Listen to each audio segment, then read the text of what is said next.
তৃষ্ণা মেটাতে মন ভরাতে আসল কমলা আর আমের স্বাদে ট্রমি powder drink. Let's change the day.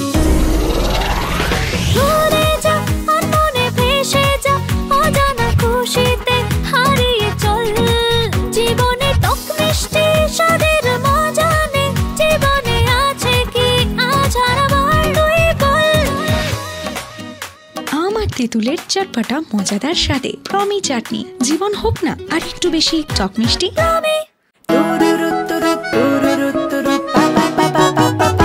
এসে গেল তাজা আমের মজায় আমরস ম্যাঙ্গো জুস। ঠান্ডা টক মিষ্টি স্বাদ পুষ্টি আমরস ম্যাঙ্গো জুস। টেস্টি জুসি আসল আমের রস মানেই আমরস। আমরস ম্যাঙ্গো জুস, টাটকা তাজা, খেতে মজা। বাংলার চিরচেনা স্বাদ সিয়াম এগ্রো লিমিটেডের বিস্কুট, চানাচুর, চিনিগুড়া চাল সহ মন মাতানো স্বাদের সকল পণ্য এখন বিশ্বজয় করে বাংলাদেশে। মুনা ফুড, স্বাস্থ্যকর সুস্বাদু। ঠান্ডা ঠান্ডা তাজা তাজা কমলা আর আমের মজা হাতের মুঠোয় রে। প্রমি পাউডার ড্রিঙ্ক মানে লাইফে ডাবল মজা রে। Promi powder drink. তৃষ্ণা মেটাতে মন ভরাতে আসল কমলা আর আমের স্বাদে ট্রমি পাউডার ড্রিঙ্ক।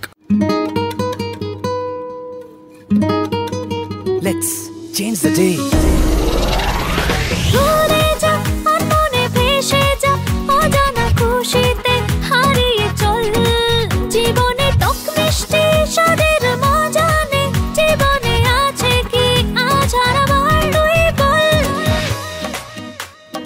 তেঁতুলের চটপটা মজাদার স্বাদে টমি চাটনি। জীবন হোক না আর একটু বেশি টক মিষ্টি।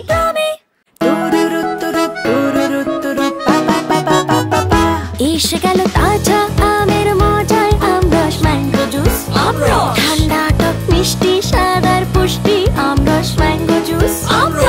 টেস্টি জুসি আসল আমের রস মানেই আমরস। আমরস ম্যাঙ্গো জুস, টাটকা তাজা, খেতে মজা। বাংলার চিরচেনা স্বাদ সিয়াম এগ্রো লিমিটেডের বিস্কুট, চানাচুর, চিনিগুড়া চাল সহ মন মাতানো স্বাদের সকল পণ্য এখন বিশ্বজয় করে বাংলাদেশে। মুনা ফুড, স্বাস্থ্যকর সুস্বাদু।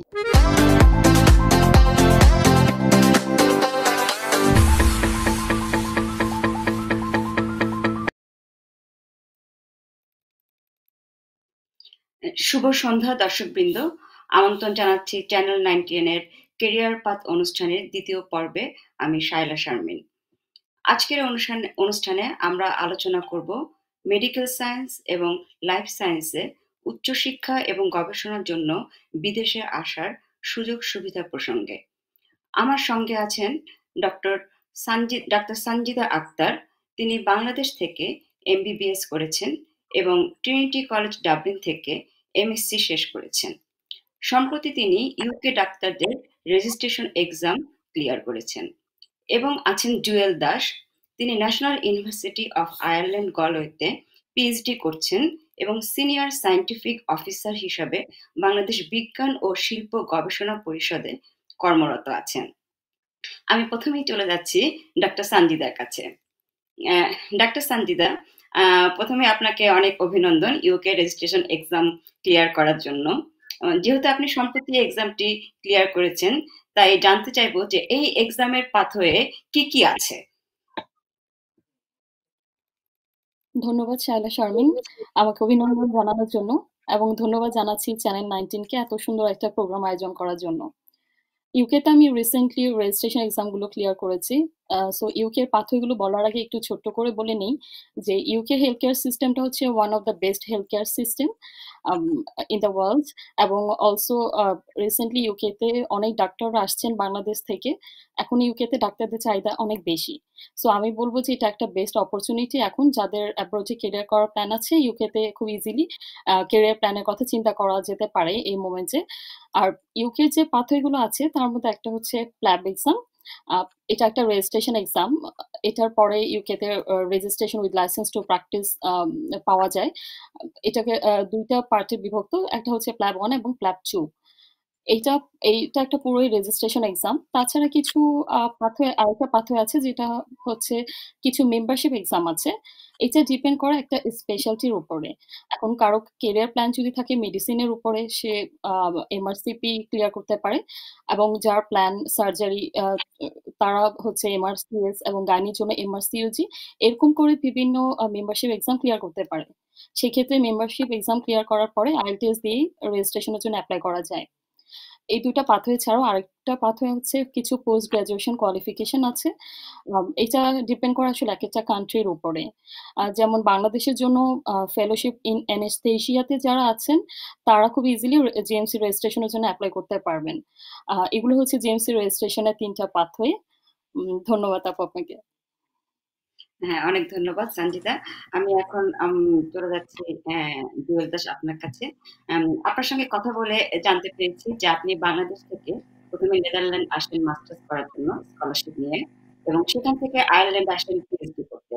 তো নেদারল্যান্ডে আপনার মাস্টার্স এর সুযোগ এবং সেখান থেকে আয়ারল্যান্ডে পিএইচডি করার সুযোগ কিভাবে হলো? আপনার ব্যক্তিগত অভিজ্ঞতা যদি আমাদের সঙ্গে একটু শেয়ার করতেন।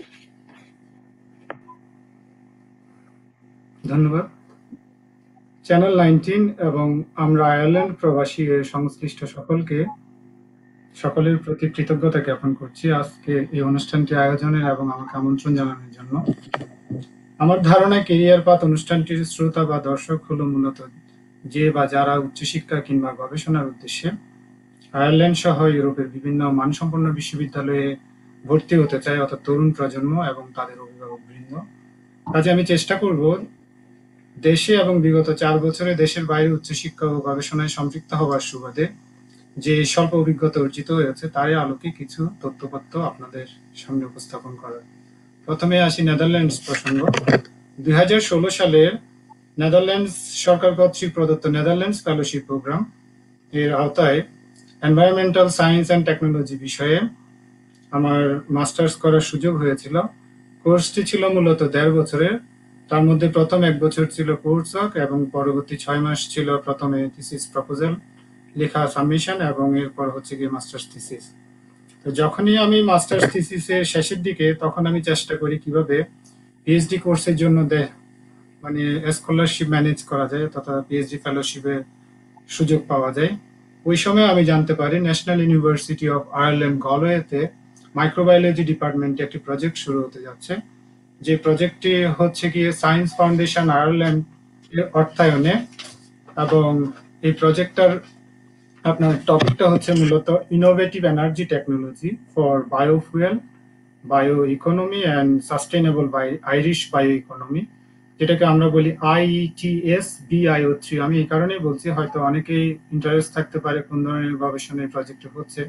তার জন্য হয়তো গুগলে সার্চ দিলে NUI গলওয়ে IETS BIO3, তাহলে অনেকগুলি হয়তো সম্পর্কে পুরো প্রজেক্টটা সম্পর্কে জানা যাবে। এবং এই প্রজেক্টটির আওতায় মোট অনেকগুলি ফেলোশিপ দেওয়া হয়। তার মধ্যে পিএইচডি হচ্ছে 12টি পোস্টে পিএইচডি ফেলোশিপ 12 জনকে, আর 10 জনকে হচ্ছে পোস্ট ডক ফেলোশিপ। তো সৌভাগ্যক্রমে আমিও ওই SFI ফেলোশিপের জন্য নির্বাচিত হয়েছিলাম এবং 2018 সালের ডিসেম্বর থেকে ওখানে পিএইচডির জন্য কাজ শুরু করি। কাজে আমার কাছে মনে হয়েছে যে মাস্টার্স পরবর্তী পিএইচডি ফেলোশিপ, এখানে যে পিএইচডি আয়ারল্যান্ডে পিএইচডি ফেলোশিপের সুযোগটা আসলো, সেটার মূল কারণ হিসেবে আমার কাছে যেটা মনে হয়েছে সেটা হলো যে একাডেমিক ইনস্টিটিউশনের রেপুটেশন। এই কারণেই বলছি, সাধারণত যে ইনস্টিটিউট বা ইউনিভার্সিটিগুলির রেপুটেশন থাকে, যেমন ওরা যে বিষয়গুলি প্রাধান্য দেয় সেগুলো হচ্ছে একাডেমিক কোর্সওয়ার্ক এবং এর পাশাপাশি রিসার্চ, গাইডেন্স, তারপর ল্যাব এবং ফিল্ড এক্সপিরিয়েন্স, প্রেজেন্টেশন স্কিল, তারপর হচ্ছে আপনার যে লিডারশিপ স্কিল, এগুলি সম্পর্কে ভালো এই ধারণা হয়। এবং এর পাশাপাশি হচ্ছে কি গবেষণার যে পূর্ব অভিজ্ঞতা, যা আমার পিএইচডি টপিকটার সাথে সম্পৃক্ত ছিল সরাসরি। এবং আরেকটা বিষয় আমার কাছে মনে হয়েছে যে এমএসসি থিসিস শেষ করার সাথে সাথে যদি পিএইচডির জন্য অ্যাপ্লাই করা যায়, সেক্ষেত্রে অনেকটা ইফেক্টিভ মনে হয়েছে। আর হচ্ছে গিয়ে আমি যেমন দেখেছি, যেমন আমার পিএইচডি স্কলারশিপ আসার জন্য আবার নতুন করে আইএলটিএস কিংবা টোফেল এর পরীক্ষা দিতে হয়নি, যেহেতু নেদারল্যান্ডসে থাকার সময় আমার আইএলটিএস দিতে হয়েছিল নেদারল্যান্ডসে স্কলারশিপের জন্য, এবং ওখানে যাওয়ার পরে আবার ক্যামব্রিজ প্লেসমেন্ট টেস্ট দিতে হয়েছিল, যার কারণে এখানে আসার সময় আর সেটা লাগেনি। ধন্যবাদ আপনাকে। হ্যাঁ, ধন্যবাদ জুয়েল দাস। ডাক্তার সঞ্জিদা, আপনার কাছে এখন আমার পরবর্তী প্রশ্ন হচ্ছে যে আপনি আমাদেরকে প্রথমে জানালেন যে ইউকে রেজিস্ট্রেশন সম্বন্ধে। তো এখন একটু যদি আমাদেরকে আপনি আয়ারল্যান্ডে রেজিস্ট্রেশনের জন্য কি কি পাথওয়ে আছে সেটা একটু বিস্তারিত বলতেন। ধন্যবাদ আপু। আইল্যান্ড বলতে এখানে ২ টা আইল্যান্ড আছে। একটা northern island, republic of Ireland. Northern আইল্যান্ডটা ইউকের আন্ডারে। সো নর্দার্ন আইল্যান্ডের জন্য যে এক্সাম সেটা জেএমসি যেটা কাউন্ট করে, যেটা বলেছি অলরেডি প্ল্যাবের কথা। এখন রিপাবলিক অফ আয়ারল্যান্ডের যে এক্সামটা সেম, এটা ইউকের মতোই। এই এক্সামটাকে বলে প্রেস এক্সাম, যেটা রেজিস্ট্রেশন এক্সাম। আর প্রেসের ৩ টা পার্ট আছে। প্রেস 1 একটা এলিজিবিলিটি পার্ট, প্রেস 2 একটা এমসিকিউ এবং প্রেস 3 হচ্ছে ক্লিনিক্যাল পার্ট। কিন্তু 2016 থেকে প্রেস 2 টা আর নেই। প্রেস 2 র বদলে এখন কিছু অল্টারনেট এক্সাম আছে। সেটা হচ্ছে প্ল্যাব 1 অথবা এএমসি, যেটা অস্ট্রেলিয়ান মেডিকেল কাউন্সিলের পার্ট 1 এক্সামটা, অথবা যারা ইউএসএমএলই দিয়েছে পার্ট 1 এবং পার্ট 2, তারা এলিজিবিলিটির জন্য এপ্লাই করতে পারবে। এখন এলিজিবিলিটি হচ্ছে একটা ক্রাইটেরিয়া ফুলফিল করা, যে আমি এলিজিবল ফর প্রেস 3 এক্সাম। এখানে কিছু পেপার ওয়ার্ক করতে হয়। তার মধ্যে একটা হচ্ছে যে আমার অল্টারনেট এক্সামে একটা এভিডেন্স লাগবে, আইএলটিএস অথবা ওএইচই ল্যাঙ্গুয়েজ টেস্টের একটা এভিডেন্স, এবং সাথে আমার নোটারিজ কপি অফ পাসপোর্ট এবং epic verification of medical certificate and internship certificates লাগে। সাথে good standing certificate from Bangladesh medical and dental council থেকে লাগবে। এই 5টা পেপার যখন রেডি থাকবে তখন এলিজিবিলিটির জন্য অ্যাপ্লাই করা যাবে। এবং এলিজিবিলিটির পরে ইউজুয়ালি 6 উইক থেকে 6 to 8 মান্থস ওয়েট করতে হয় তাদের এলিজিবিলিটিটা পাওয়ার জন্য। তারপরে আমি প্রেস 3 এক্সাম দিতে পারবো, যেটা final part. And then island medical council রেজিস্ট্রেশনটা পাওয়া যায়। ঠিক সেভাবে কিছু অল্টারনেট এক্সামও আছে, যেমন মেম্বারশিপ এক্সামগুলো। এমআরসিপি ইউকে যদি কেউ কমপ্লিট করা থাকে সেক্ষেত্রে প্রেস এক্সাম লাগবে না আইল্যান্ডের রেজিস্ট্রেশনের জন্য। তাছাড়া এমআরসিপি আইল্যান্ড নিজস্ব কিছু এক্সাম আছে, সেগুলো কমপ্লিট করে রেজিস্ট্রেশনের জন্য অ্যাপ্লাই করা যায়। এখন একটা ব্যাপার আমি একটু বলি রিপাবলিক অফ আয়ারল্যান্ডের ব্যাপারে। যেহেতু ওরা একটা ইন্ডিপেন্ডেন্ট কান্ট্রি, যদি এমআরসিপি ইউকে দিয়ে আয়ারল্যান্ডে মুভ করে অথবা সেটা হওয়ার প্ল্যান থাকে, সেক্ষেত্রে তাদেরকে হায়ার ট্রেনিং এর জন্য আবারও এমআরসিপি আয়ারল্যান্ডে যে এক্সাম আছে সেইগুলো কমপ্লিট করতে হয়। সেক্ষেত্রে আমি বলবো যাদের প্ল্যান আছে আয়ারল্যান্ডে মুভ করার বা আয়ারল্যান্ডে অলরেডি সেটেল হওয়ার, প্রথম থেকেই আমি বলবো যে এমআরসিপি যে আয়ারল্যান্ড এক্সামগুলো আছে সেগুলো কমপ্লিট করাই তাদের জন্য আসলে ওয়াইজ হবে, ইউকে এক্সামগুলো কমপ্লিট না করে। আর প্রেসে যে বলছিলাম এপিক ভেরিফিকেশনের কথা, আমি বলবো যে যারা এখন থেকে প্ল্যান করছে আইএলটিএস অথবা ওইসি দিবে এবং তারপরে প্রেসের জন্য অ্যাপ্লিকেশন করবে, আমি তাদেরকে বলবো যে এপিক ভেরিফিকেশনটা খুব আর্লি কমপ্লিট করে ফেলতে, কারণ এটাও প্রসেসিংটা একটু লং। সো এপিক ভেরিফিকেশন আসলে ব্যাপারটা হচ্ছে যে আমার কাছে অ্যাকাউন্ট খোলার পরেই সে অর্গানাইজেশন থেকে আমার যে পেপারগুলো আছে, মেডিকেল সার্টিফিকেট, ইন্টার্নশিপ সার্টিফিকেট, এগুলো তারা ভেরিফাই করে দেবে এবং এই কারণে ওরা কলেজে সেই ভেরিফাইড কপিগুলো কলেজে পাঠাবে, কলেজ থেকে ভেরিফিকেশন করে দিতে হবে। এটা হচ্ছে একটা সিম্পল প্রসেসিং ফর আয়ারল্যান্ডের এপিক ভেরিফিকেশনের জন্য। সো তারপরে যে প্রেস 3 এক্সামের জন্য ওয়েট করা, এবং আরেকটা ব্যাপার হচ্ছে যে প্রেস 3 এক্সামে যখন এলিজিবিলিটি পাবো 2 ইয়ার্সের মধ্যে আমাকে প্রেস 3টা কমপ্লিট করতে হবে। এবং আয়ারল্যান্ডের প্রসেসিংটা একটু কমপ্লিকেটেড এই দিক থেকে। আয়ারল্যান্ডে বছরে 2 বার শুধু এক্সাম হয়, প্রেস এক্সামটা। কারণ এখানে কিছু কান্ট্রি থেকে যারা ইন্টার্নশিপ করেছে, like Australia, New Zealand, Sudan, Pakistan, তারা খুব ইজিলি আয়ারল্যান্ডে কোনো এক্সাম ছাড়া রেজিস্ট্রেশন করে নিয়ে আসতে পারে, জব অ্যাপ্লাই করতে পারে। সেক্ষেত্রে মাত্র 2 বার বছরে প্রেস এক্সামটা হয় এবং 80 পিপল করে 160 পিপল ইন টোটাল হচ্ছে এক্সাম দিতে পারে। তো সেই দিক থেকে প্রসেসিংটা অনেক লেন্থি এবং একটু কমপ্লিকেটেড আমি বলবো। তাই আরেকটা পরামর্শ হচ্ছে আমার সবাইকে, যে যারা প্ল্যান করছে প্রেসের জন্য, পাশাপাশি তারা যে মেম্বারশিপ এক্সামগুলো আছে এমআরসিপি, ওগুলোর অ্যাটলিস্ট পার্ট 1টা কমপ্লিট করে রাখা, কারণ ফিউচারে যখন জবের জন্য অ্যাপ্লিকেশন করতে যাবে, পার্ট 1টা অনেক জায়গায় হচ্ছে এসেনশিয়াল ক্রাইটেরিয়া হিসেবে ধরা হয়। তো তাদের জন্য পরামর্শ প্রেসের পাশাপাশি অ্যাটলিস্ট পার্ট 1টা কমপ্লিট করে রাখা, যারা আইল্যান্ডে সেটেল হতে চায়। ধন্যবাদ আপনাকে। অনেক ধন্যবাদ ডাক্তার সঞ্জিদা। জুয়েল দাস, আপনার কাছে আসছি। প্রথমে আমরা আপনার ব্যক্তিগত অভিজ্ঞতা শুনেছি। এখন জানতে চাচ্ছিলাম আপনি মনে করেন যে আয়ারল্যান্ড তথা ইউরোপে গবেষণা এবং উচ্চশিক্ষার সুযোগ কেমন, আপনার ধারণা? ধন্যবাদ। তো আয়ারল্যান্ড সম্পর্কে ধারণা দেওয়ার জন্য আমি কিছু পরিসংখ্যান দিতে চাই। এবং ডাক্তার সঞ্জিদা বলছিলেন যে আয়ারল্যান্ড সম্পর্কে অনেকে হয়তো মনে করে সেটা ইউকের অংশ, আসলেই সত্যি কথা, অনেকেই জিজ্ঞেস করে। তো নর্দার্ন আয়ারল্যান্ড, এই আমরা যে আয়ারল্যান্ডে আছি সেটা হচ্ছে রিপাবলিক অফ আয়ারল্যান্ড। তো এই দেশটা আসলে ছোট একটা দেশ, জনসংখ্যা প্রায় 50 লক্ষ। এবং এটার একটা সুবিধা হচ্ছে ইউরোপিয়ান ইউনিয়নের মধ্যে এটা হচ্ছে একমাত্র ইংলিশ স্পিকিং কান্ট্রি, এবং বলতে গেলে যার 98% এই ইংরেজিতে কথা বলে, এটা একটা সুবিধা। আর সায়েন্স ফাউন্ডেশন আয়ারল্যান্ড, যার কথা আমি একটু আগেও বলেছিলাম, সায়েন্স ফাউন্ডেশন আয়ারল্যান্ড হচ্ছে গিয়ে আয়ারল্যান্ডের সবচেয়ে বড় ফান্ডিং সোর্স এবং সায়েন্টিফিক রিসার্চের জন্য। এবং ওটাকে আমরা সংক্ষেপে বলি এসএফআই। তো এসএফআই এর 2019 সালের অ্যানুয়াল রিপোর্ট অনুসারে গ্লোবাল সায়েন্টিফিক র্যাঙ্কিং এ আয়ারল্যান্ড হচ্ছে গিয়ে 12তম। এবং অনেকগুলি বিষয় আছে, যে বিষয়গুলি লাইফ সায়েন্সের অনেক বিষয় যেগুলি মানে টপ 10 এর মধ্যে আছে। তার মধ্যে আমি কয়েকটা জাস্ট উল্লেখ করতে চাই নাম, সেটা হচ্ছে immunology, agricultural science, material science, microbiology, molecular biology and genetics. আর এসএফআই সেন্টার এ কারণে বলছি, যারা আসতে চায় আসলে তাদের দেশের প্রেক্ষাপটে আমার মনে হয় প্রথমেই যদি আমরা একটু সার্চ দিই গুগলে যে science foundation Ireland research centre নিয়ে, তাহলে আমরা দেখবো অনেকগুলি রিসার্চ সেন্টারের কথা বলা আছে ওখানে। এবং প্রতিটি, আমি জাস্ট কয়েকটার নাম বলছি কারণ এটা হচ্ছে গিয়ে সরাসরি স্কলারশিপ কিংবা পিএইচডি অপরচুনিটি বা মাস্টার্স প্রোগ্রামের সাথে সম্পর্কিত বলে আমার কাছে মনে হয়। যেমন হচ্ছে গিয়ে মারাই, যেটাকে বলছি গিয়ে research centre for climate, energy and marine. তারপর হচ্ছে গিয়ে আপনার অ্যাডভান্সড ম্যাটেরিয়াল এবং বায়ো ইঞ্জিনিয়ারিং এর জন্য যেটাকে বলি এম্বার।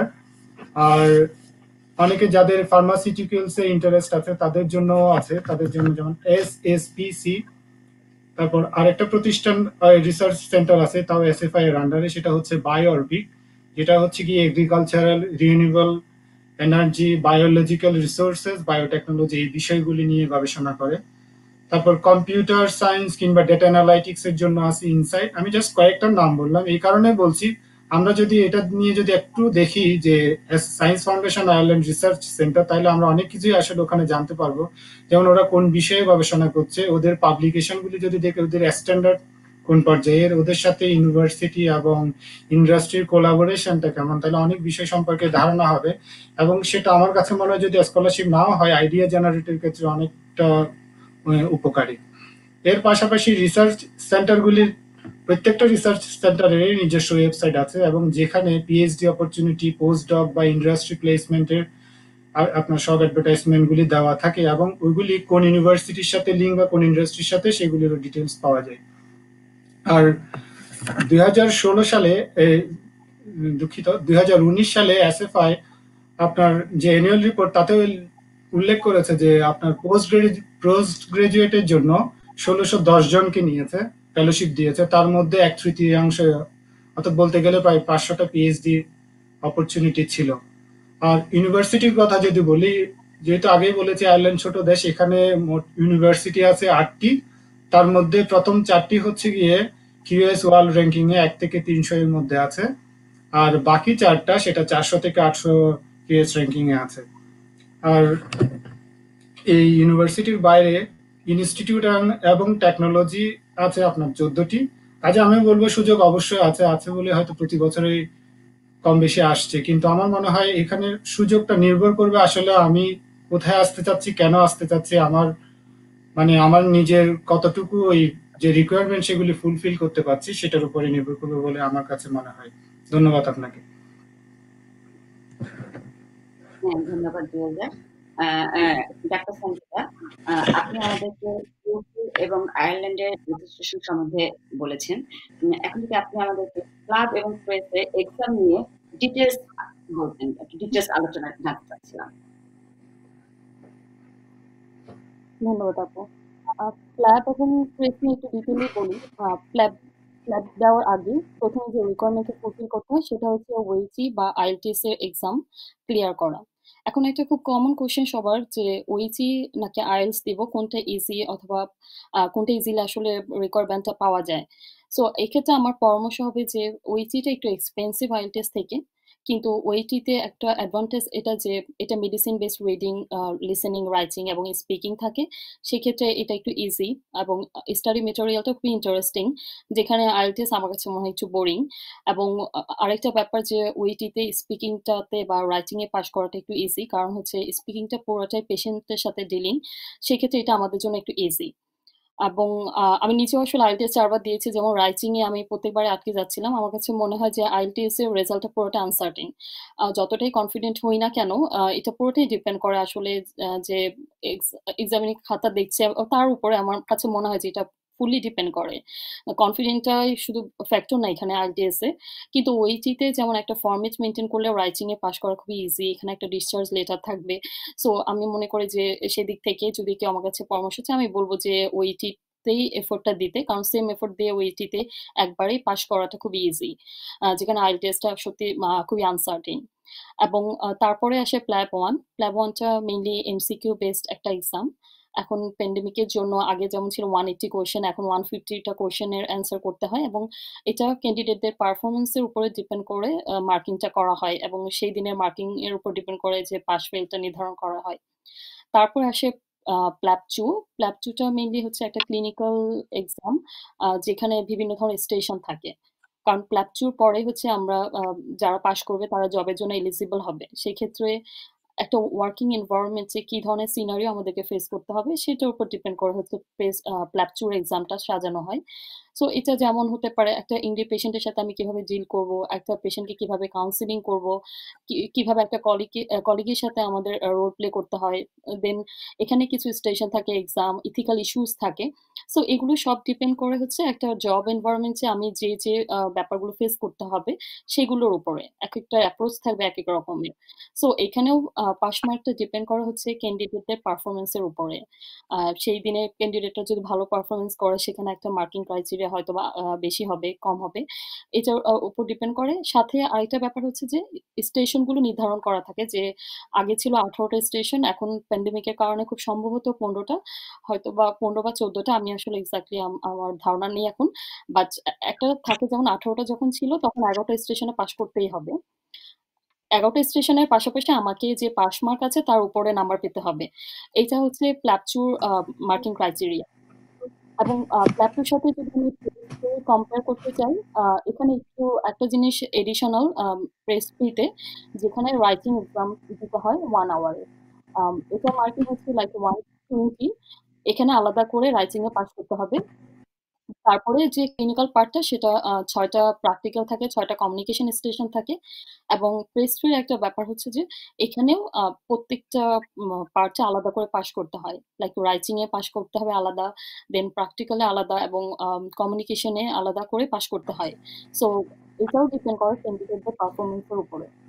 সেই দিন পারফরম্যান্স ভালো হলে সাধারণত তার উপর বেস করে পাস ফেলটা নির্ধারণ হয়। এবং এই আরেকটা ব্যাপার বলব যে যেহেতু প্রেস ফিটা খুবই কম ক্যান্ডিডেট পার্টিসিপেট করতে পারে পার ইয়ার, লাইক 160 আমি আগেই বলেছি। সেক্ষেত্রে পাসের হার থাকে ইউজুয়ালি 50 to 52%, খুবই কম। যেখানে প্ল্যাব 2 টা সারা বছরই হচ্ছে, এভরি যে 72 ক্যান্ডিডেট এখানে অ্যাটেন্ড করতে পারে পার ডেতে। তো আয়ারল্যান্ডের এক্সামটা বলবো একটু কমপ্লিকেটেড এবং আগেও বলেছি এটা খুবই লেন্থি একটা প্রসেসিং এবং পাসের হারও খুবই কম ইউকের তুলনায়। সেটা হচ্ছে অল অ্যাবাউট লাইক প্ল্যাব 2 এবং ফেজ 3 রিলেটেড যে কথাগুলো আছে। আর যেটা বলবো যে এমআরসিপি যে এক্সামগুলোর কথা বলছিলাম, কিছু এটাও ডিপেন্ড করে আসলে একেকটার এক্সামের ক্রাইটেরিয়া একেক পার্ট একেক রকমের। যেমন এমআরসিপি পার্ট 3 টা আছে। পার্ট 1 টা এমসিকিউ, পার্ট 2 টাও রিটেন, দেন পার্ট 3 হচ্ছে ক্লিনিক্যাল। এরকম করে এমআরসিএস এর যেমন 2 টা পার্ট। আমি একটু বলব যে যেহেতু আমি এই এক্সামগুলো দিয়ে যাইনি, আপনারা একটু কষ্ট করে ওয়েবসাইটগুলো দেখে নেবেন। এবং আবারও পরামর্শ থাকবে যে প্ল্যাবের এবং প্রেস যেটা আমরা দিই না কেন পাশাপাশি মেম্বারশিপ এক্সামগুলো ক্লিয়ার করার। কারণ কিছুদিন পরেই আসলে এই এক্সামগুলো আবার দিতেই হবে ট্রেনিং এর জন্য অথবা এখন জবের জন্য এই এক্সামগুলোর রিকোয়ারমেন্ট থাকে। ধন্যবাদ আপনাকে। হ্যাঁ, অনেক ধন্যবাদ সন্দিতা। আপনি অনেক সুন্দর করে আসলে এত ডিটেলস বলেছেন। আমি আশা করি যে অনেকেই মানে যা জানার প্রয়োজন জানতে পেরেছে। আমি জুয়েল আপনার কাছে আসছি। আপনার কাছে আমাদের হলো যে উচ্চশিক্ষার ক্ষেত্রে একটি খুব গুরুত্বপূর্ণ বিষয় হচ্ছে স্কলারশিপ। প্রথমে ছাত্রছাত্রীরা স্কলারশিপ নিয়ে চিন্তা করে। আপনার মতে ইউরোপ স্কলারশিপ এবং টিউশন ফি এর সুযোগ কেমন? ধন্যবাদ। তো আয়ারল্যান্ডের কথাই প্রথমে বলি। আয়ারল্যান্ডে মূলত দুইটাই স্কলারশিপ আছে বলে আমার কাছে মনে হয়। একটা হচ্ছে আইরিশ রিসার্চ কাউন্সিল, যেটা আপনার মানে বছরে 16,000 ইউরো স্টাইপেন্ড দিয়ে থাকে, আর টিউশন ফি ওয়েভার থাকে সাথে। আর আরেকটা স্কলারশিপ হচ্ছে গিয়ে সায়েন্স ফাউন্ডেশন আয়ারল্যান্ডের ফান্ডিং এ, যেটাকে আমরা বলছি science foundation Ireland research professorship বা প্রজেক্ট ওরিয়েন্টেড ফান্ডিং, এবং সেটাতে আপনার বাৎসরিক আপনার 18,000 ইউরো স্টাইপেন্ড দিয়ে থাকে সাথে টিউশন ফি ওয়েভার। এবং এটাতে আরেকটা সুবিধা থাকে, হয়তো আপনি যদি কোনো কনফারেন্স কিংবা সিম্পোজিয়ামে অ্যাটেন্ড করেন সেক্ষেত্রে রেজিস্ট্রেশন ফি এবং ট্রাভেল কস্টও কভার করে। আর সকল স্কলারশিপ সম্পর্কিত তথ্যগুলি ইউনিভার্সিটিগুলোর প্রতিটা ইউনিভার্সিটির যে ওয়েবসাইট থাকে, ওয়েবসাইটের আন্ডারে স্কলারশিপ পেজ থাকে, ওই পেজের মধ্যে ইন ডিটেলস থাকে। এবং এই দুটো ছাড়া আইরিশ রিসার্চ কাউন্সিল কিংবা সায়েন্স ফাউন্ডেশন আয়ারল্যান্ড ছাড়াও আপনার বিভিন্ন ধরনের ইউনিভার্সিটি ওরিয়েন্টেড, প্রতিটি ইউনিভার্সিটির নিজস্ব কতগুলি স্কলারশিপ থাকে। যেমন এনইউআই গলওয়েতে হার্ডিম্যান স্কলারশিপ, সেটাও খুবই পপুলার। আর এছাড়াও আমি মনে করি ইউরোপের প্রতিটি দেশে স্কলারশিপ আছে। আমার কাছে মনে হয় যারা আসতে চাচ্ছে তাদেরকে প্রাথমিকভাবে একটা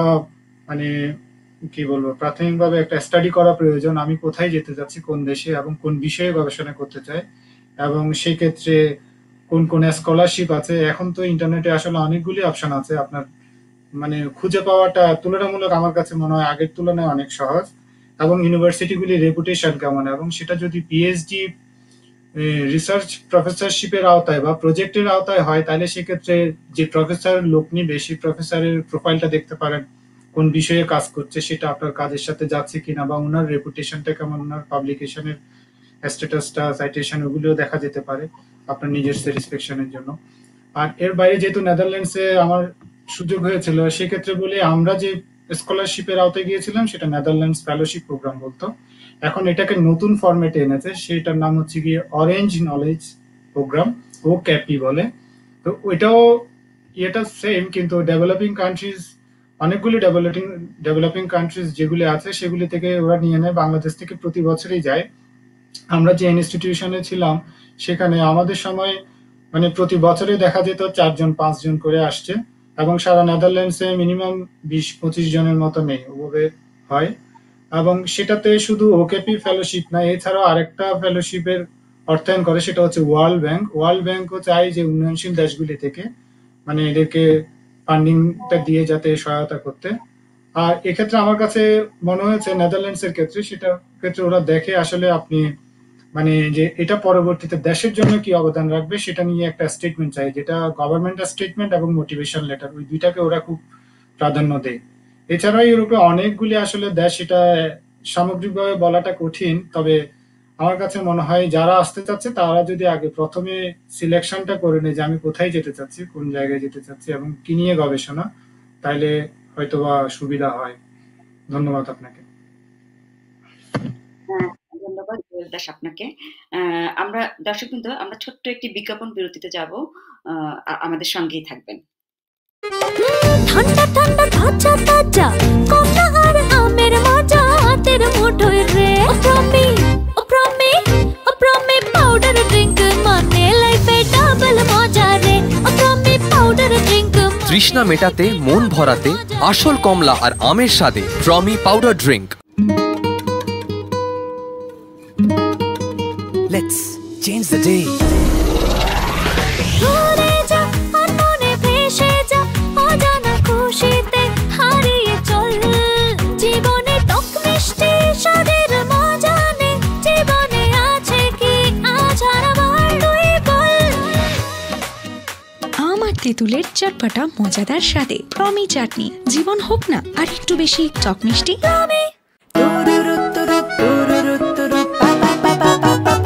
এসে গেল তাজা আমের মজায় আমরস ম্যাঙ্গো জুস।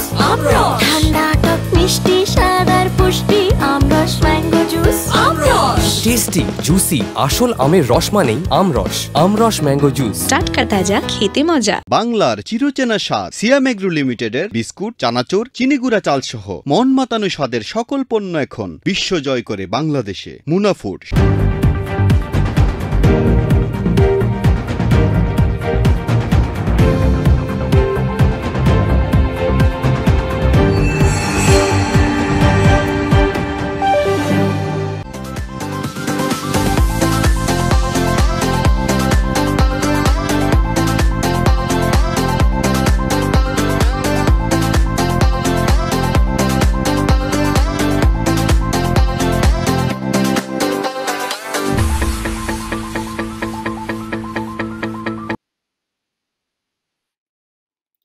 দর্শকবৃন্দ, ফিরে এলাম বিজ্ঞাপন বিরতির পরে।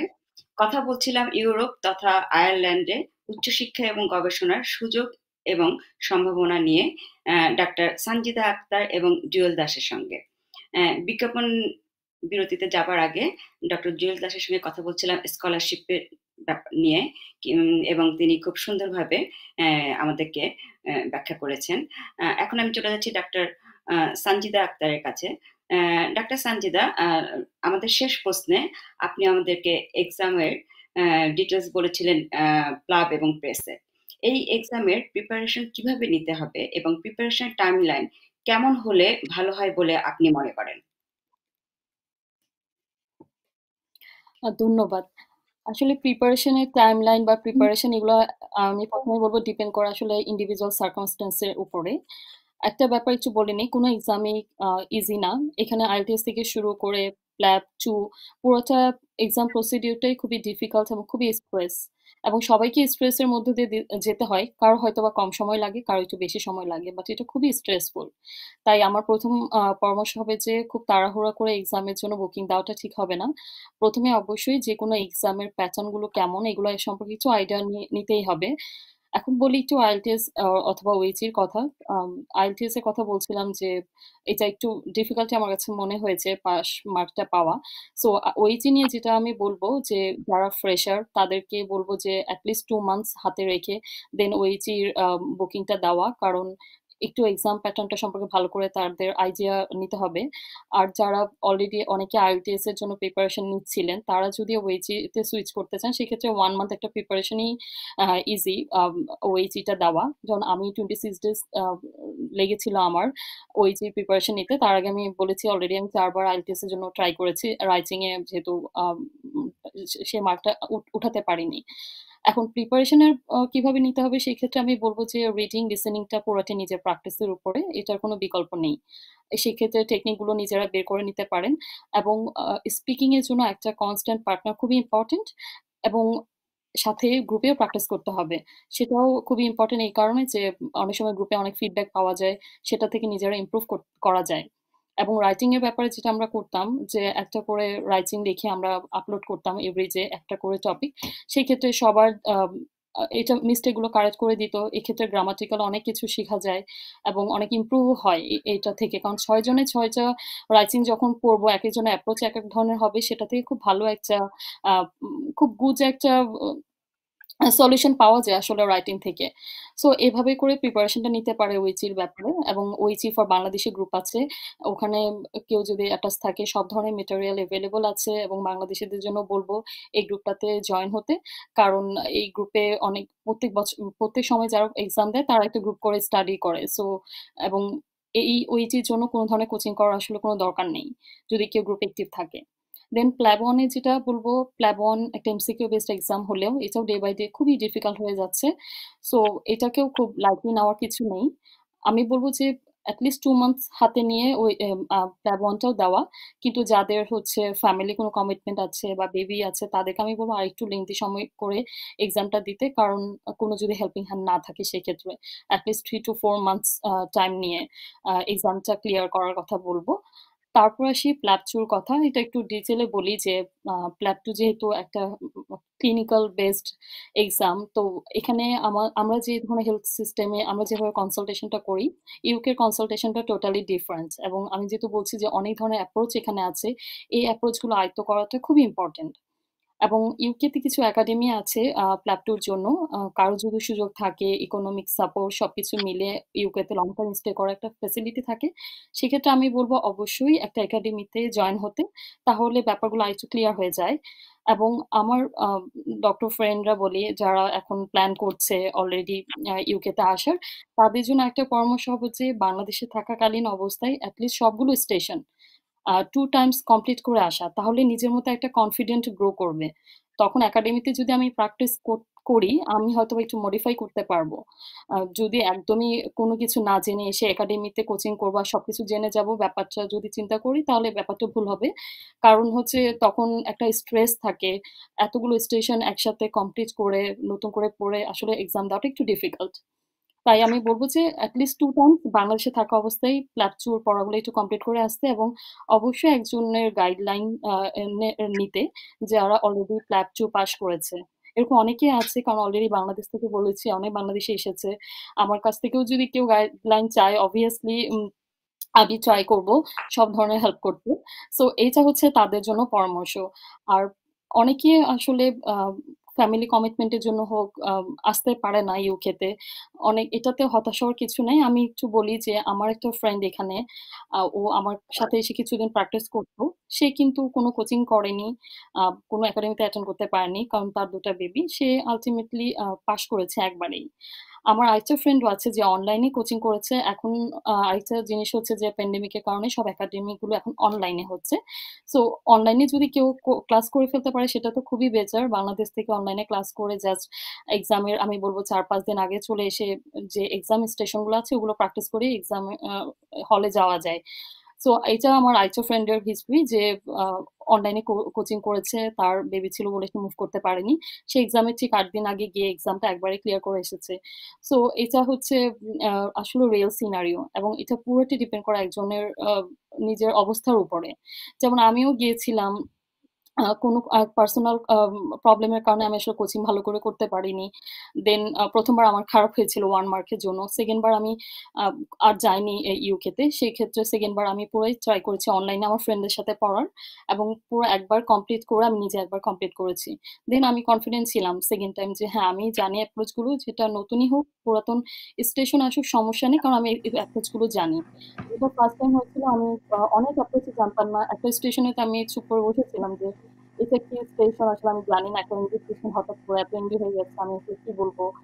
টোটালি আমি চুপ হয়েছিলাম ওই স্টেশনে। সো এটা হচ্ছে ব্যাপার যে কোচিং করা না করা এগুলো নিয়ে অনেক তর্ক-বিতর্ক আছে।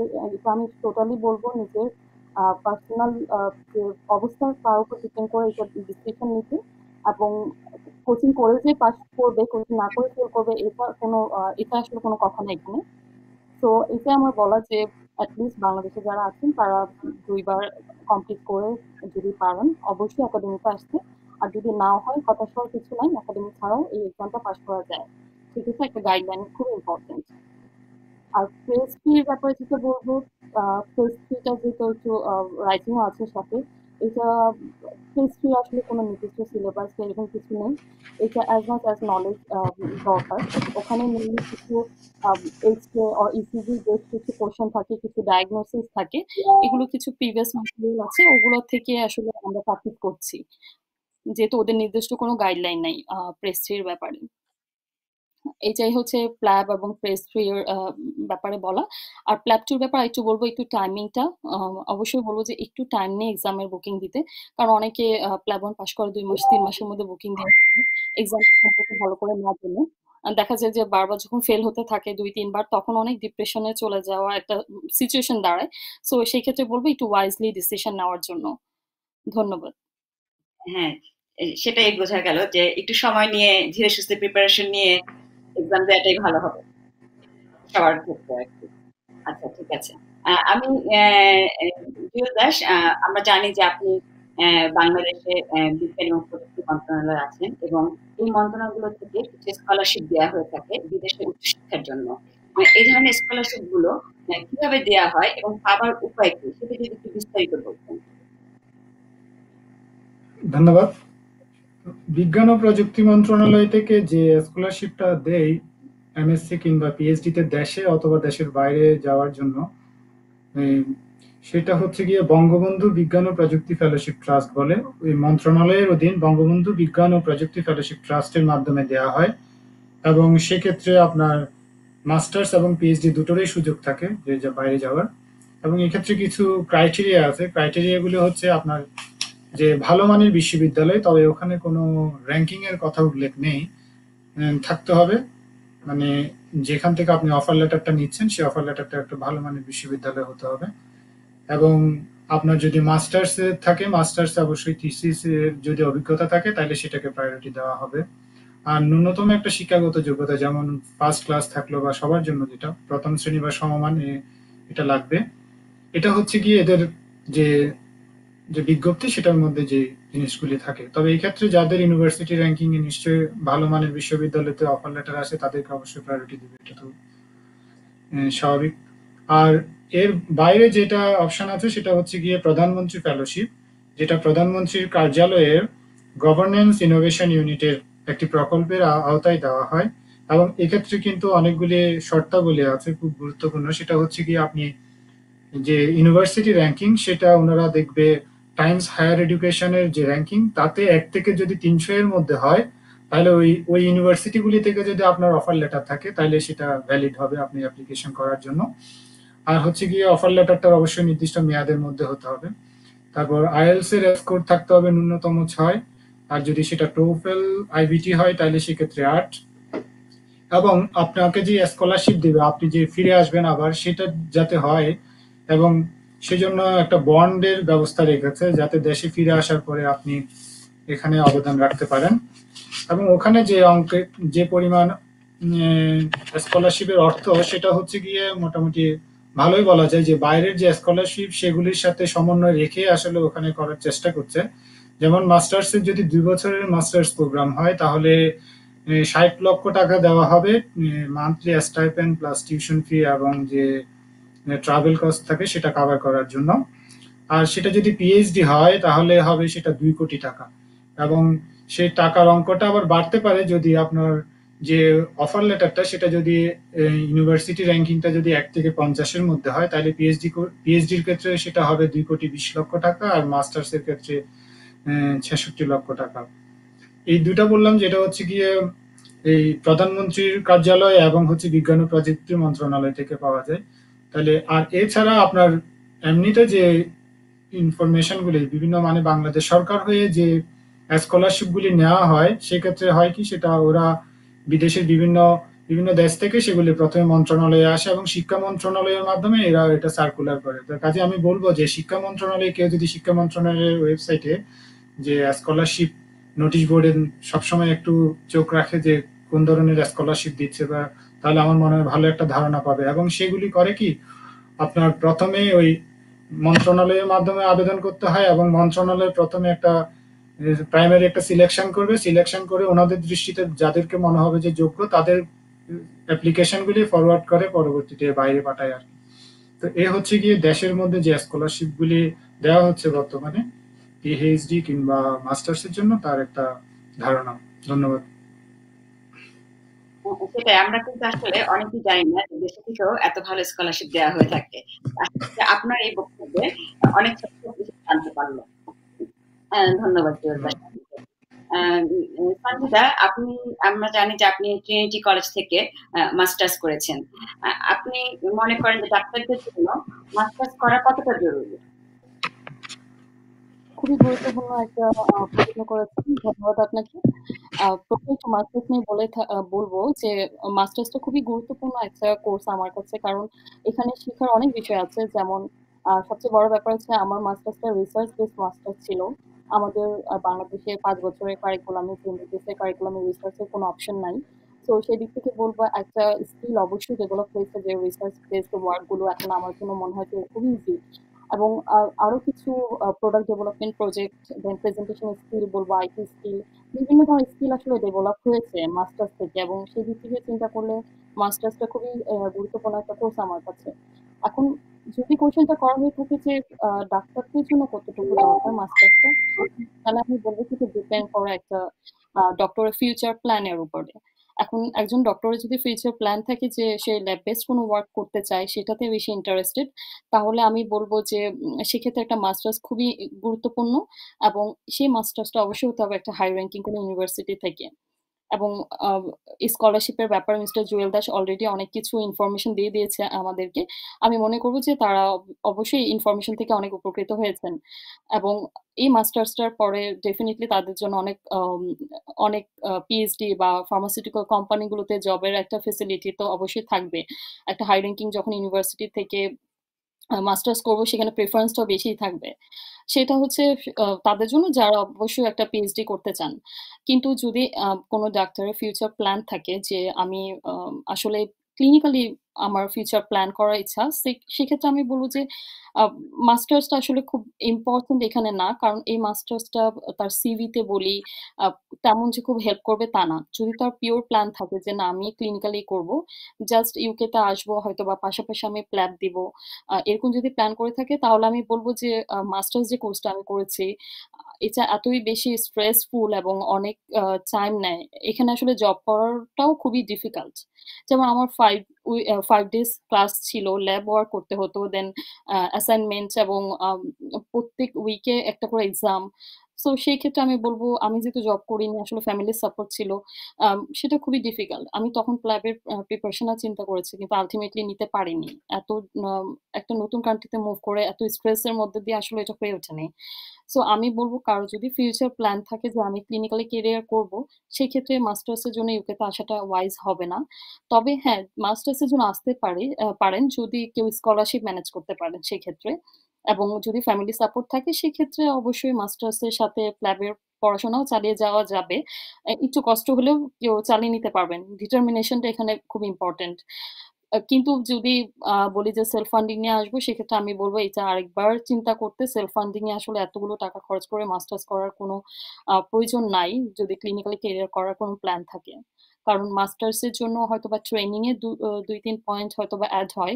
সেটা আসলে এই দেশে আসলে ক্লিনিক্যাল ওয়ার্ক নিয়ে তখন পাশাপাশি একটা পার্ট টাইম মাস্টার্স করে ফেলতে পারেন। সেটা একটা অপশন। আর কারো যদি সিভি ইমপ্রুভ করার ইচ্ছা থাকে বাংলাদেশ থেকে, সেক্ষেত্রে আমি বলব যে বাংলাদেশেও একটু কম খরচে একটা মাস্টার্স করে ফেলতে পারেন। কারণ সেক্ষেত্রে মাস্টার্সটা কোথা থেকে করেছেন হয়তোবা অতটা ইম্পর্টেন্ট না। তাই আমি বলব যে যাদের ক্লিনিক্যাল প্ল্যান, আসলে মাস্টার্সের প্ল্যানটা এখন ওয়াইজ ডিসিশন না, বরং এই সময়টা কিছু পোস্ট গ্রাজুয়েশন যে এক্সামগুলো আছে সেগুলো কমপ্লিট করার ট্রাই করাটা মনে হয় বেস্ট ডিসিশন হবে। ধন্যবাদ আপু। আচ্ছা, হ্যাঁ, অনেক ধন্যবাদ সঞ্জিদা। আমি ডক্টর জুয়েলের কাছে আসছি। জুয়েল সাহেব, ইউরোপ তথা আয়ারল্যান্ডে অনেকেই উচ্চশিক্ষার পাশাপাশি গবেষণামুখী ক্যারিয়ারের জন্য আসতে চান। তাদের কি কি করণীয় এবং কোন বিষয়গুলো আপনার দৃষ্টিতে মনে হয় সবচেয়ে বেশি গুরুত্বপূর্ণ হওয়া উচিত? এবং আমার কাছে মনে হয় স্কলারশিপ কোথায় আছে তার থেকেও বেশি জানা দরকার আসলে ক্যারিয়ার করার ক্ষেত্রে আমার কি কি করা প্রয়োজন। কাজেই প্রথমে আমার কাছে যেটা মনে হয় সেটা হচ্ছে গিয়ে ডিসিশন নেওয়া। আসলে আমি কি সত্যি গবেষণায় মনোনিবেশ করতে চাই, গবেষণায় আগ্রহী কিংবা উচ্চশিক্ষায় আসতে চাই। যদি সত্যি আসতে চাই তাহলে আমাকে ডিটারমাইন হতে হবে, আমাকে নিজেকে অ্যানালাইসিস করতে হবে, সেলফ অ্যানালাইসিস। এবং তার জন্য আমার কাছে মনে হয় একটা চেকলিস্ট করা যে আমার কি কি আছে এবং কি কি আমার করা প্রয়োজন। অর্থাৎ আমি যদি অন্যভাবে বলি যে স্ট্রেংথ আমার কোনগুলি, আবার ল্যাকিংস বা আমার ইমপ্রুভমেন্টের বিষয় কোনগুলি আছে, সেটা যদি আমরা আইডেন্টিফাই করতে পারি তাহলে আমার কাছে মনে হয় সেক্ষেত্রে অনেক ভূমিকা রাখে। দ্বিতীয়ত হচ্ছে গিয়ে যদি আমি গবেষক হতে চাই কিংবা উচ্চশিক্ষা গবেষণা আগ্রহী হতে চাই, আমাকে প্রথমেই যেটা দরকার সেটা হচ্ছে কি আমার গবেষণামুখী মন, আমার গবেষণামুখী হওয়া। এবং সেটা আমি কিভাবে করব সেটা একটা প্রশ্ন। যেমন যার যে বিষয়ের উপরে পছন্দ, মানে পছন্দের টপিকের উপর নিয়মিতভাবে ভালো মানের জার্নালের আর্টিকেলগুলি পড়া, এবং শুধু পড়া না, সেটা চেষ্টা করা যে প্রতিটি আর্টিকেলের নোবেল ফাইন্ডিংসটা কি যদি আমরা সেটা দেখি, ওরা কোন মেথোডোলজিতে কাজগুলি করছে সেগুলি দেখি, কিংবা ফিগারগুলি দেখে আমরা যদি অর্থাৎ ডেটা ইন্টারপ্রিটেশন স্কিল যেটা বলে সেটা যদি ডেভেলপ করার চেষ্টা করি, তাহলে আমার মনে হয় যে এই অ্যানালাইটিক্যাল স্কিলগুলি যদি আমার হয়ে ওঠে, যে আমার প্র্যাকটিসের মাধ্যমে হয়তো প্রথম দিকে হয়তো একটু কষ্ট হবে, কিন্তু আর্টিকেলগুলির বারবার নিয়মিত আমরা খবরের কাগজ যে পড়ি, আমাদের যে টপিকগুলি খুবই ইন্টারেস্ট মনে হয়, দেখা যাচ্ছে যে খেলার খবর কোন একটা, তখন এক সময় হয়তো দেখা যাচ্ছে যে শুধু পড়ছি, কিন্তু গবেষণামুখী হতে গেলে আসলে আমার কাছে মনে হয় প্রথমেই দরকার হচ্ছে গিয়ে গবেষণা সংক্রান্ত বিষয়গুলির উপরে জোর দেওয়া, এবং সেগুলিতে হয় কি আইডিয়া জেনারেট হয়, আপনার বিভিন্ন টপিক সম্পর্কে আপনার ধারণা হয়, এবং তখন আপনার ডেটা ইন্টারপ্রিটেশন স্কিলটা অনেক মানে রিসোর্সফুল হয় আর কি। আর সেটার জন্য কি করা যেতে পারে, আমি কোথায় গিয়ে সেগুলি দেখতে পাবো, যেমন অনেকগুলি স্কুপাস আছে আপনার, তারপরে হচ্ছে গিয়ে সোশ্যাল নেটওয়ার্কিং এর ক্ষেত্রে যেমন বলতে পারি যে লিঙ্কডইন বা রিসার্চ গেট। বিশেষ করে রিসার্চ গেটটা হচ্ছে গিয়ে এটা হচ্ছে একটা প্রফেশনাল নেটওয়ার্কিং। আপনার যদি নেটওয়ার্কিং থাকে, আপনি যদি ওখানকার মেম্বার হন, তাহলে দেখা যাচ্ছে আপনার সেখানে যে যারা আছে বা যে ইনস্টিটিউটগুলি আছে তারা নিয়মিতভাবে যে পাবলিকেশনগুলি দিচ্ছে সেগুলি আপনার পড়ার সুযোগ হচ্ছে। আবার এর পাশাপাশি ওখানে পিএইচডি অপরচুনিটি বা পোস্ট ডক অথবা অন্য কোনো ফান্ডিং সোর্স যদি থাকে সেগুলিও কিন্তু ওখানে সার্কুলার গুলি আসে। কাজে আমার কাছে মনে হয় এটা গুরুত্বপূর্ণ। আর সোশ্যাল নেটওয়ার্কিং এ যেমন কিছুদিন আগে আমি দেখলাম যে ফেসবুকে বুয়েটের আন্ডারে সত্যেন বোস ক্লাব, বিজ্ঞান ক্লাব আছে আপনার, ওরা দেখলাম যে খুব ভালো মানের অনলাইন প্রোগ্রাম করছে, যেখানে প্রফেসর, আমার নামটা ঠিক মনে নেই, উনি মানে আপনার ব্যাখ্যা করছিল কিভাবে উনি এখানের মধ্যে এই কম খরচে লাক্সই প্রযুক্তি, যেমন ওখানে সম্ভবত এটা একটা ব্যাটারির গবেষণা নিয়ে দেখাচ্ছিল কিভাবে আমরা যে ওয়েস্ট ম্যাটেরিয়াল ফেলে দিচ্ছি সেগুলি থেকে আমরা কিভাবে সেগুলিকে রিসোর্সে রূপান্তর করতে পারি। তো অনেক অপশন আছে, আসলে অপশনগুলি আমাদেরকেই খুঁজতে হবে, আমরা কিভাবে আপডেটেড থাকবো। যেমন এখন এই কোভিড প্যান্ডেমিকের সময় দেখা যাচ্ছে যে ওয়েবিনার গুলি অনেকটা ফ্রি। তো আমরা যদি ওই ধরনের সেমিনার গুলিতে আমার যে টপিকগুলি পছন্দের সেগুলিতে যদি আমরা নিয়মিতভাবে অ্যাটেন্ড করার চেষ্টা করি এবং আস্তে আস্তে ওই অভ্যাসটা যদি আমাদের মধ্যে ডেভেলপ হয়, তাহলে আমার মনে হয় সেক্ষেত্রে আপনার সেটা গুরুত্বপূর্ণ ভূমিকা পালন করবে, এমনকি এটা সিভির ক্ষেত্রেও অনেক কাজ দিবে বলে আমার বিশ্বাস। আর এর পাশাপাশি যেগুলি করা যায়, যেমন হচ্ছে গিয়ে মোটিভেশন লেটার। আপনার মোটিভেশন লেটারটা যখন আমরা অ্যাপ্লাই করব, মোটিভেশন লেটারটা খুবই গুরুত্বপূর্ণ এবং সেটা হতে হবে এভিডেন্স বেস। আমি একটা বললাম কিন্তু আমার দেখা যাচ্ছে যে আসলে আমি এগুলি কিছুই জানি না, তখন কিন্তু আবার সেটা নেগেটিভ ইম্প্যাক্ট করতে পারে, কারণ ওনাদের সাথে যখন আপনার ইন্টারভিউ হবে তখন তো কথা বললে সেটা প্রকাশ পাবে। কাজে মোটিভেশন লেটারটা আমার কাছে মনে হয় একটু কনসাইজ হতে হবে এবং যেটা খুব বেশি বড় না কিন্তু গোছানো লেখা এবং প্রাসঙ্গিক হতে হবে। এবং আপনি যদি এখন 5টা জায়গায় অ্যাপ্লিকেশন করেন, হয়তো বা সব জায়গায় একই মোটিভেশন না দিয়ে কোন জায়গায় কোন জিনিসটাকে ফোকাস করছে সেটা আপনাকে জানতে হবে। জেনে ওভাবে যদি আপনি মোটিভেশন লেটারটা তৈরি করেন তাহলে ভালো হয়। আর সিভি তো অবশ্যই গুরুত্বপূর্ণ এবং সিভির ক্ষেত্রে অনেক নিয়ম কানুন আছে, আমি ওগুলিতে ডিটেলসে না গিয়ে জাস্ট বলতে চাই যে আপডেটেড সিভি হবে। আপনার যে জিনিসটা আপনি মনে করেন যে সেটা হাইলাইট করা প্রয়োজন, সংক্ষেপে সেটাকে গুছিয়ে হাইলাইট করতে হবে এবং ইনফরমেটিভ হতে হবে আপনার যতটুকু দেওয়া যায়, এবং অবশ্যই সেটা 2 থেকে 3 পৃষ্ঠার মধ্যে হলে আমার কাছে মনে হয় ভালো হয়। তারপরে আসি আপনার রিকমেন্ডেশন লেটার। এখন রিকমেন্ডেশন লেটারের ক্ষেত্রে দেখা যায় যে আপনি পিএইচডির জন্য অ্যাপ্লাই করলেন, সেটা যদি প্রজেক্ট ওরিয়েন্টেড ফান্ড হয় তাহলে সেক্ষেত্রে আপনার সুপারভাইজার সরাসরি যার থেকে রিকমেন্ডেশনের নাম উল্লেখ করেছেন সরাসরি ওনার সাথে যোগাযোগ করছে, ওনাকে হয়তো ইমেল দিতে বললো অথবা স্কাইপও করতে বলতে পারে। কাজে সেক্ষেত্রে আপনি যাকে রিকমেন্ড করবেন, কাজে আমার মনে হয় সেটা আপনি যে টপিকের জন্য অ্যাপ্লাই করছেন সেটা আগে দেখবেন যে ওইটার সাথে রিকমেন্ড যিনি করবেন ওনার প্রোফাইলটা কিংবা ওনার ওই কাজের অভিজ্ঞতা বা ওনার যে এক্সপেরিয়েন্সটা কতটুকু সেটা জেনে নেওয়া। আর অনেক সময় আমরা দেখি যে দেশের মধ্যে হয়তো আমরা গিয়ে স্যারদের থেকে একটা আমরাই লিখে, বা অনেক সময় ওরকম হয় যে আমরা লিখে নিয়ে যাচ্ছি কিংবা সাইন করে এটা পাঠিয়ে দিচ্ছি সব জায়গায়। আমার মনে হয় সেটা, আমার কাছে মনে হয় আসলে সেটা করা ঠিক না। তো রিকমেন্ডেশন যদি নিতে হয় স্যার থেকে, স্যার আমার সম্পর্কে যতটুকু জানে ঠিক ততটুকুই উনি লিখবেন, তাতে কোনো সমস্যা নেই। ওটাই লিখে যদি পাঠায় এবং ওনাকে যদি আগে থেকেই ইনফর্ম করা হয় স্যার আমি এই কাজের জন্য যেতে চাচ্ছি, আমাকে ওখানে এই বিষয় নিয়ে লোক নিবে, তখন হয়তো উনি একটা ধারণা পাবেন, ওনার বলার ক্ষেত্রে হয়তো সুবিধা হবে। কাজে সেটা অবশ্যই করতে হবে আপনার অনুমতি সাপেক্ষে। আর যদি আপনি যে বললেন পরবর্তী প্রশ্ন যে সবচাইতে গুরুত্বপূর্ণ কি এই ক্যারিয়ার গঠনের ক্ষেত্রে, সেটা আমরা সবাই জানি। আসলে আমরা ছোটবেলা থেকেই সেটা স্কুল কলেজ কিংবা বিশ্ববিদ্যালয় পর্যায়ে কিংবা গুরুজনরা বাসার মধ্যে সবাই বলে আসছে দুটো জিনিস খুবই গুরুত্বপূর্ণ, একটা হচ্ছে সততা আর একটা হচ্ছে প্রচেষ্টা। আপনাকে লেগে থাকতেই হবে, ডেডিকেশন লাগবে, এটার কোনো বিকল্প নাই। আপনার অনেকের হয়তো 3 বছর 4 বছর, যেমন আমিও যখন প্রথম মাস্টার্স এর জন্য অ্যাপ্লাই করি নেদারল্যান্ডসে, আমারও কিন্তু সাথে সাথে হয়ে যায়নি। দেখা যাচ্ছে আমার 2-3 বছর লেগে গেছে আপনার সিস্টেমটা জানতে, কি করতে হবে সেটা জানতেই লেগে গেছে। তারপর যখন ওটা হয়ে গেল, পরবর্তীতে আমার যখন সব নলেজগুলি মানে আমার কি করা লাগবে তখন কিন্তু পিএইচডিতে আর সময় লাগেনি। আর গবেষণার ক্ষেত্রে যে বললাম এই যে সততা, সেটাকে এরা একটা নতুন ফরম্যাট বলে, সেটা হচ্ছে রিসার্চ ইন্টিগ্রিটি, একটা টার্ম আছে যেটার জন্য আপনি যদি ইন্টারেস্টেড হন তাহলে দেখতে পারেন যে সার্চ দিলে গুগলে রিসার্চ ইন্টিগ্রিটি সিঙ্গাপুর স্টেটমেন্ট বললে তাহলে হয়তো চলে আসবে। ওখানে আপনার ডিটেলস লেখা আছে আসলে একজন গবেষক হওয়ার জন্য কোন কোন জিনিসগুলো আপনার থাকা চাই, এবং সেটা যদি আপনি হেবিচুয়াল না হন তাহলে আমার মনে হয় না গবেষক হওয়ার বা ওই কেরিয়ার করার ক্ষেত্রে আমার মনে হয় সেটা একটা অন্তরায় হয়ে দাঁড়াবে। আর ডেডিকেশন, অবশ্যই ডেডিকেশন লাগবে। ডাক্তার সানজিদাও বলছিল যে আইএলস এর কথা, বা অনেক সময় 4 বার 5 বার, আমি নিজেও দেখেছি আমার বন্ধুদের অনেকে হয়তো আমেরিকা কিংবা ইউরোপে আসার জন্য দেখা যাচ্ছে আপনার আইএলস 5 বার দিয়েছে, আবার অনেকে অস্ট্রেলিয়া যাওয়ার জন্য, আবার যারা আমেরিকাতে তারা জিআর এর জন্য দেখা যাচ্ছে ভালো স্কোরের জন্য 4 বারও দিয়েছে। শুধু এটা হচ্ছে জিআর ইংলিশের কথা বললাম। আর এর ছাড়াও আপনার অসংখ্য অ্যাপ্লিকেশন, এবং প্রতি বছর অ্যাপ্লাই করার ক্ষেত্রে দেখা যাচ্ছে অনেক টাকাও খরচ করতে হচ্ছে, কিন্তু ওরা ডিটারমাইন্ড ছিল যে ওরা যাবে, এবং সবাই কিন্তু গিয়েছে। আমাদের অফিস থেকে হোক বা বন্ধু পরিচিত জনদের মধ্যে হোক বা বাইরের অন্যান্য যাদের সাথে আমার জানাশোনা আছে অনেকেরই এরকম হয়। কাজে এটাতে আপনার হচ্ছে কি এটা ইনভেস্টমেন্ট করা, ইনভেস্টমেন্ট কিরকম সেটা হচ্ছে কি আমার স্কিলটা ডেভেলপ করা।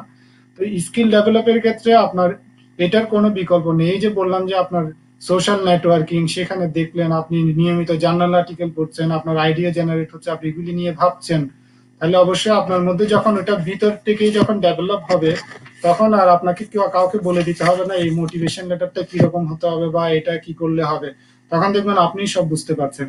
কাজেই যে 2 বছর 3 বছর কারো বেশি লাগে, কারো সময় কম লাগে, তো সেটা আমার মনে হয় কোনো বিষয় নয়। কিন্তু আমি একটা বিষয়ে নিশ্চিত, সেটা হচ্ছে কি যদি আমরা ডিটারমাইন হয়ে অবশ্যই সেটা হবেই হবে।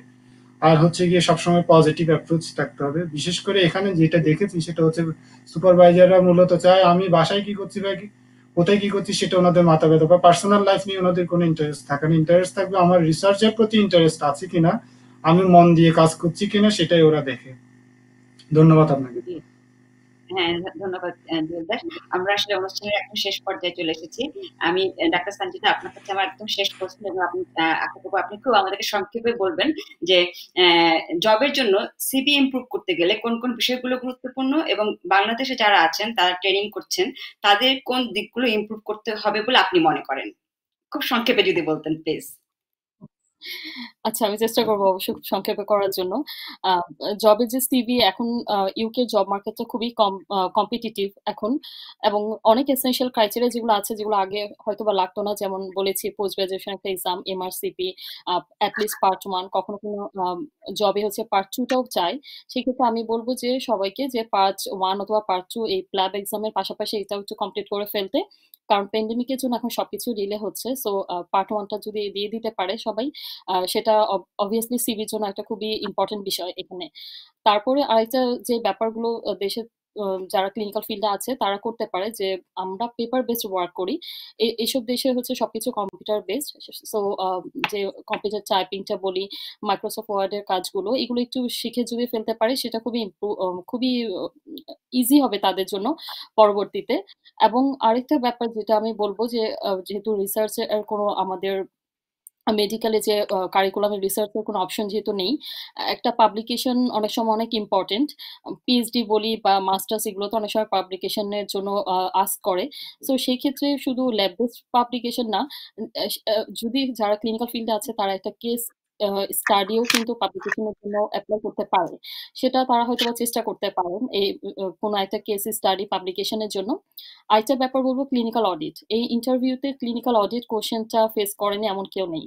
সো ক্লিনিক্যাল অডিটটা আসলে কোনো ব্যাংকিং সেক্টরের ব্যাপার না। এই অডিটটা হচ্ছে যে আমরা যে ট্রিটমেন্ট দিচ্ছি বা যে কোনো একটা প্রোটোকল মেনটেন করছি, এটা স্ট্যান্ডার্ডের সাথে কতটুকু কম্পেয়ার করলে কতটুকু স্ট্যান্ডার্ড ফলো করছে, এবং কোনো ইমপ্রুভমেন্ট দরকার কিনা, এটা একটা ক্লিনিক্যাল অডিট। সো এটা বাংলাদেশ থেকেও করা যায়, যেহেতু বাংলাদেশে আমরা আসলে এই চামড়ার সাথে এমন পরিচিত না। আমি যারা ক্লিনিক্যাল ফিল্ডে আছে তাদেরকে পরামর্শ দিব, যারা ইউকেতে কাজ করছেন, সিনিয়র কারোর সাথে কথা বলে একটা টপিক রেডি করে তারা ক্লিনিক্যাল অডিটটা করতে পারেন। এটার দিক থেকে একটা ইমপ্রুভ করা যেতে পারে। অনেকে আবার বলেন যে কেরিয়ার গ্যাপ লাফাচ্ছে এখন কেরিয়ার গ্যাপের জন্য ইউকে একটা বেস্ট প্লেস হবে কিনা, তাদের জন্য আমি বলবো কেরিয়ার গ্যাপ ইউকেতে ওয়েল অ্যাকসেপ্টেড। অবভিয়াসলি ক্লিনিক্যাল গ্যাপের একটা ভ্যালিড রিজন তো থাকবেই, কারো ফ্যামিলি কমিটমেন্টের জন্য হতে পারে, বিভিন্ন কারণে মানুষের কেরিয়ার গ্যাপ হতেই পারে। এছাড়া যদি খুব ভালোভাবে এই রিজনটাকে এক্সপ্লেন করা যায়, ইউকে খুবই ওয়েল অ্যাকসেপ্টেড এই ব্যাপার নিয়ে। সো কারো হতাশ হওয়ার কিছু নেই, অনেকে 10-12 বছর ক্লিনিক্যাল গ্যাপের পরেও ইউকেতে জব করছে। সো যদি কেউ ইউকেতে কেরিয়ার করতে চাই, মিস্টার জুয়েল দাসের কথার সাথে আমি লিখে বলবো যে ডিটারমিনেশন এন্ড প্রচেষ্টাটাই খুবই ইম্পর্টেন্ট। অ্যাট দ্য এন্ড সবাই ইউকেতে জব করছে, এত বড় কেরিয়ার গ্যাপের পরেও করছে। সো আমি বলবো যে ডিটারমিনেশন থাকাটা ইম্পর্টেন্ট, এবং সাথে এই এক্সামগুলো এখন ক্লিয়ার করে ফেলার জন্য চেষ্টা করা। আরেকটা ব্যাপার বলবো যে এজের ব্যাপারে অনেকে বলে থাকে অনেক বয়স বেশি এখন আসা ঠিক হবে কিনা, তাদের জন্য আমার আরেকটা পরামর্শ হবে যে এজও কোনো মেটার না ইউকেতে, চেষ্টাটাই বড় ব্যাপার। সো তারাও ইউকেতে ওয়েলকাম। সো হতাশ হওয়ার কোনো কারণই নেই, সব দিকে চেষ্টা করলে অবশ্যই ইউকেতে কেরিয়ার করাটা পসিবল। ধন্যবাদ আপু। অনেক ধন্যবাদ ডাক্তার সানজিদা আক্তার এবং জুয়েল দাস আজকে আমাদের অনুষ্ঠানে আসার জন্য এবং আমাদেরকে সময় দেওয়ার জন্য। দর্শকবৃন্দ, আমরা আলোচনা করছিলাম মেডিকেল সায়েন্স এবং লাইফ সায়েন্সের উচ্চশিক্ষার বিভিন্ন দিক নিয়ে। আমাদের পরবর্তী অনুষ্ঠানে থাকবেন একজন অ্যাকাউন্টেন্ট বিশেষজ্ঞ এবং একজন কম্পিউটার সায়েন্স বিশেষজ্ঞ। আপনাদের সুবিধার জন্য এটা আমি আগে থেকে জানিয়ে রাখলাম। আর প্রসঙ্গক্রমে আরেকটু বলছি যে আমাদের গত অনুষ্ঠানটি ছিল কমার্স এবং ইনফরমেশন টেকনোলজির উপরে, এবং আমার কাছে অনেকেই জানতে চাচ্ছিলেন যে তারা এই অনুষ্ঠানটি পুনরায় কিভাবে দেখতে পারেন বা যারা দেখতে পারেননি তারা কিভাবে দেখতে পারেন। তাদের জন্য বলছি যে আপনারা চ্যানেল 19-এর ফেসবুক পেজে গেলেই এই অনুষ্ঠানটি আবার দেখতে পাবেন। আমি আপনাদের সুবিধার জন্য আমাদের ফেসবুক পেজের লিঙ্কটি একটু বলে দিচ্ছি, আপনারা দরকার প্রয়োজন হলে লিখে নিতে পারেন। এটা হচ্ছে www.facebook.com/channel19.tv। এই লিঙ্কটিতে গেলেই আপনারা অনুষ্ঠানগুলো দেখতে পাবেন। ধন্যবাদ আপনাদেরকে। শুভ সন্ধ্যা।